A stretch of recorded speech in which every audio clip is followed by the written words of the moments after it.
Matt Scratch here today to talk to you about the human element, as in making mistakes and being human.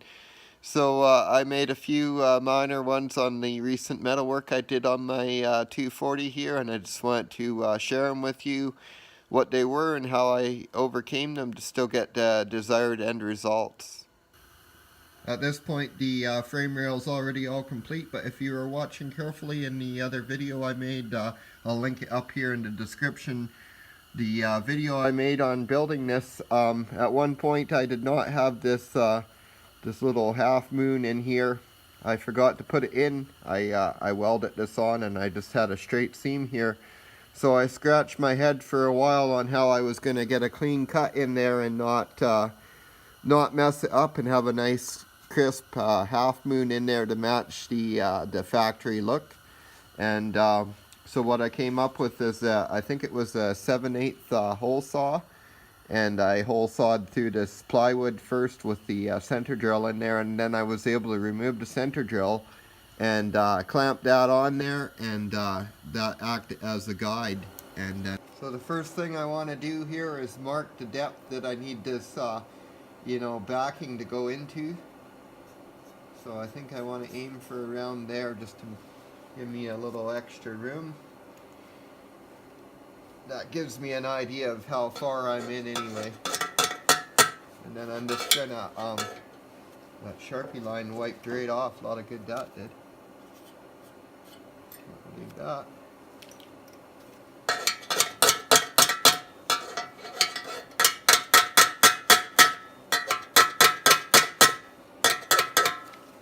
Okay, we'll just use the torch here.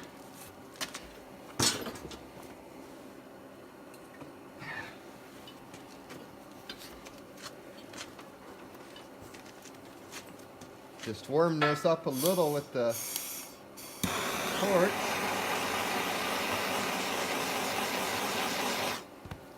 That'll swell that and allow this to go under.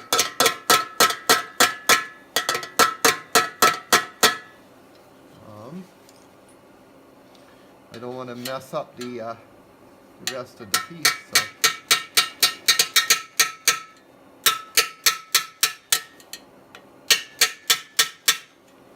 There we go.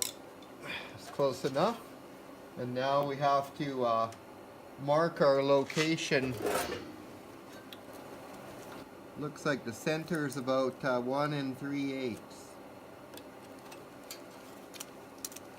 1 3/8 from this side. So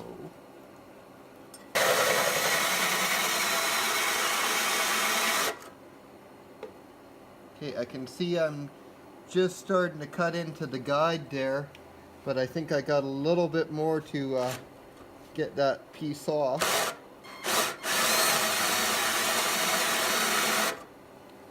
I'm just gonna try and get in there with a screwdriver and see if I can kinda, nope, it's still attached, so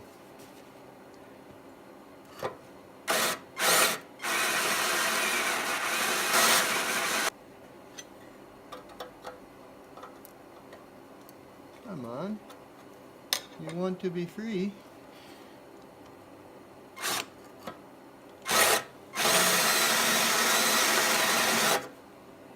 Oh, sticking up there. Okay, the definitely got this side of it cut.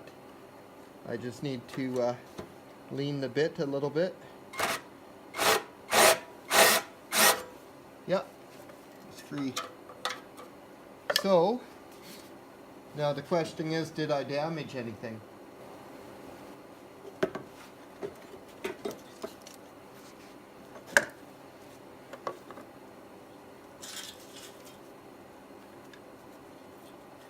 let's see.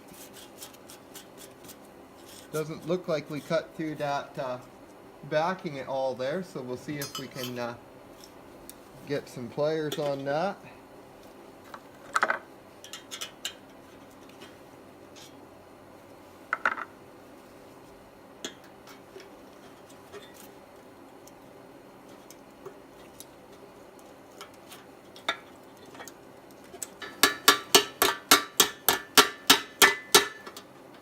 Wow, she's really stuck in there.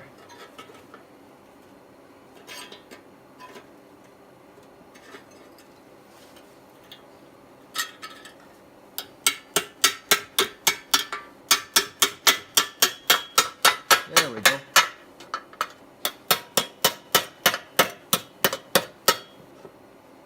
There, we got that out.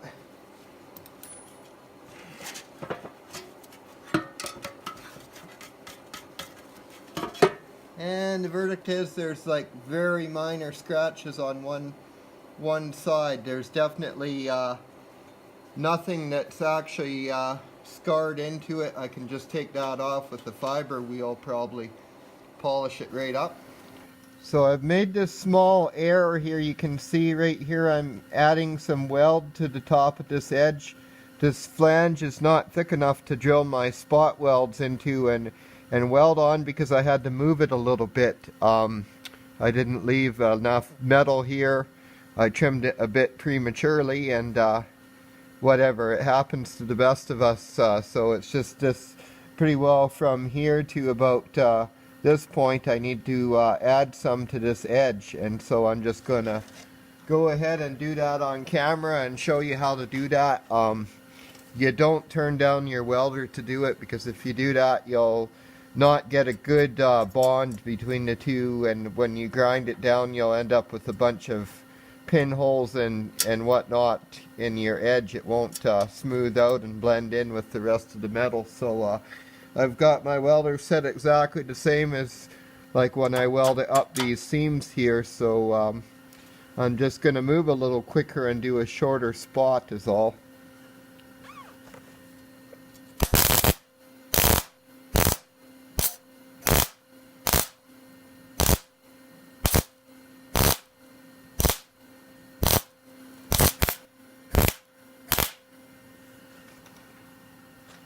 Okay, so you can see I've built that all up. Now I'm probably going to clean that off with a wire brush. Now you want to keep cleaning this and keep the area free of carbon and stuff, because you don't want pinholes in your weld if you're going over it with another layer of weld, which I will be, because by the time I dress that up I need a little excess material to work with. But you can kind of see how I did that there.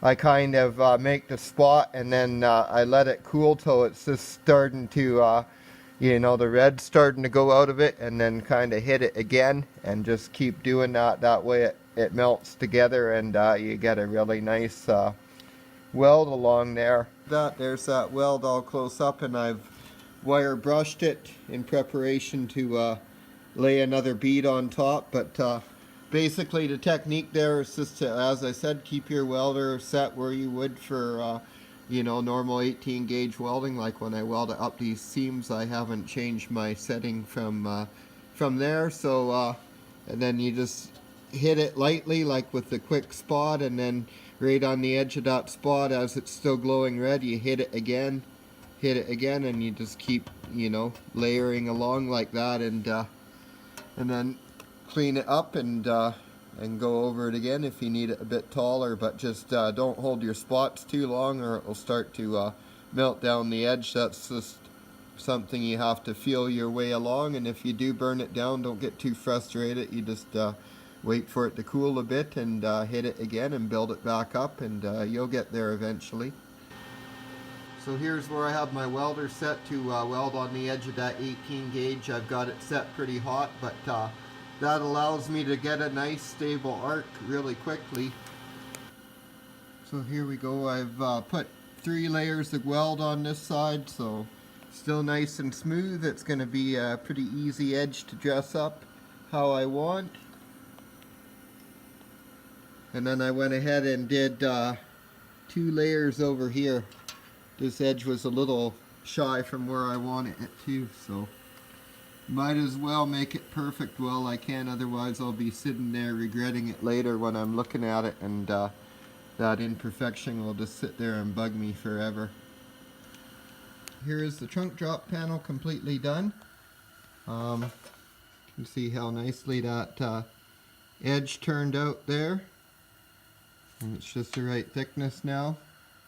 And I've gone over the whole thing and prepped it for rust sealer.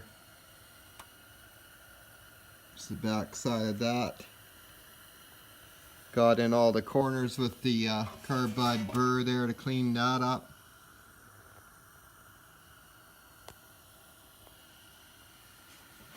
There's the left-hand rear frame rail, the insert over there for the frame rail that goes in after it's put in, and then that's the left-hand trunk drop there. So that's replacing that piece, and that piece is replacing that piece. Thanks for watching Matt's Garage. Don't forget to like and subscribe, and have yourself a great day.